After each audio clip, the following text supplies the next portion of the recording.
পটল অনেকেই পছন্দ করে, অনেকেই পছন্দ করে না। আর এই পটলের মরশুমে এইরকম একটা রেসিপি না হলে কিন্তু চলে না। তো তার জন্য প্রথমে গোটা গোটা পটলটাকে হালকা আমি ছাল ছাড়িয়ে নিয়েছি আর দুপাশ দিয়ে অপোজিট ভাবে কেটে নিয়েছি, দেখিয়েই দিলাম তোমাদেরকে প্রথমেই।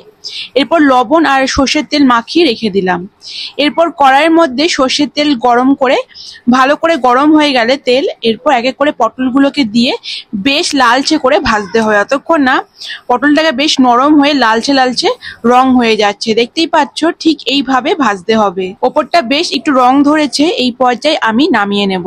পটল ভাজাগুলো কিন্তু একদম কমপ্লিট, তেল থেকে নামিয়ে নিচ্ছি। বাড়িতে কিন্তু অবশ্যই তৈরি করো, আর গরম ভাতে এই রেসিপির স্বাদ কিন্তু অত্যন্ত হয়। তো এখানে 1 চামচ মতো দিয়ে দিয়েছি পোস্ত, 2 চামচ সাদা সর্ষে, 1 চামচ কালো সর্ষে। প্রথমে কিন্তু শুকনো আমি ব্লেন্ডারের মধ্যে ভালো করে বেটে নিয়েছি। এরপর একটু আদা আর কাঁচা লঙ্কা দিয়ে, অল্প আদা দেবে এবং ঝালটা যে পরিমাণ খেতে চাও দিয়ে অল্প জল দিয়ে পেস্ট বানিয়ে নিতে হবে।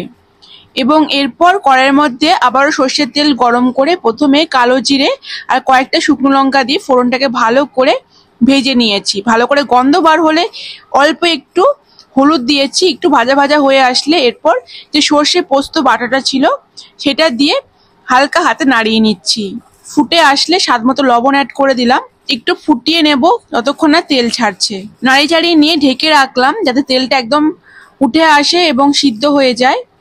একদম লো ফ্লেমে রেখেছিলাম, দেখতেই পাচ্ছ তেলটা কিন্তু উঠে এসেছে। আরেকবার নাড়ি চাড়িয়ে নিয়ে এরপর আমি এখানে যে ভেজে রাখা পটলগুলো ছিল সেগুলো দিয়ে দিলাম। তো এরপর মশলার সাথে পটলটাকে আমি নাড়ি চাড়িয়ে নিচ্ছি যাতে সমস্ত জায়গায়, পটলের সমস্ত জায়গায় ভালো করে মশলাটা লেগে থাকে। তো মোটামুটি সমস্ত জায়গায় লাগিয়ে নেওয়ার পর, পটলের গায়ে লাগিয়ে নেওয়ার পর এখানে অল্প একটু মিষ্টি অ্যাড করলাম। এবার আবারও কষিয়ে নিচ্ছি মশলার সাথে। একটু হালকা ঝোল করার জন্য আমি ব্লেন্ডারটা ধুয়ে জল দিয়ে দিলাম। যে পরিমাণ ঝোল খেতে চাও সেই পরিমাণ দেবে। যেহেতু পটলটা এখনো হালকা সিদ্ধ করা বাকি আছে, তাই জলের পরিমাণটা বুঝে শুনেই দেবে, খুব বেশি দেবে না, তাহলে কিন্তু ঝোল ঝোল অতটা ভালো লাগে না। এরপর চিড়ে রাখা কাঁচা লঙ্কা অ্যাড করলাম। ঝোলটা একটু ফুটে আসলেই আমি কিন্তু ঢেকে রাখবো।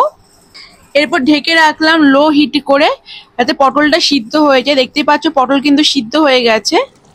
খুব ঝটপট, খুব তাড়াতাড়ি এই রান্নাটা হয়ে যায়, আর খেতে কিন্তু অত্যন্ত সুন্দর লাগে। গরম গরম ভাত আর এরকম গরম গরম পটলের রেসিপি থাকলে পুরো ভাত কিন্তু এই দিয়ে খাওয়া হয়ে যায়। আর নামানোর আগে অবশ্যই একটু সর্ষের তেল অ্যাড করে দিলাম। একটু ফুটিয়ে নিলেই রেডি হয়ে যাবে দারুণ স্বাদের এই সর্ষে পটল বা পোস্ত পটল, যাই বলো না কেন।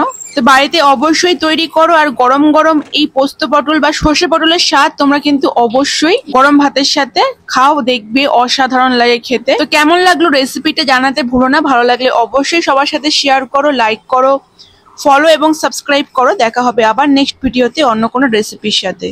আজকের মতো এখানেই বিদায় নিলাম।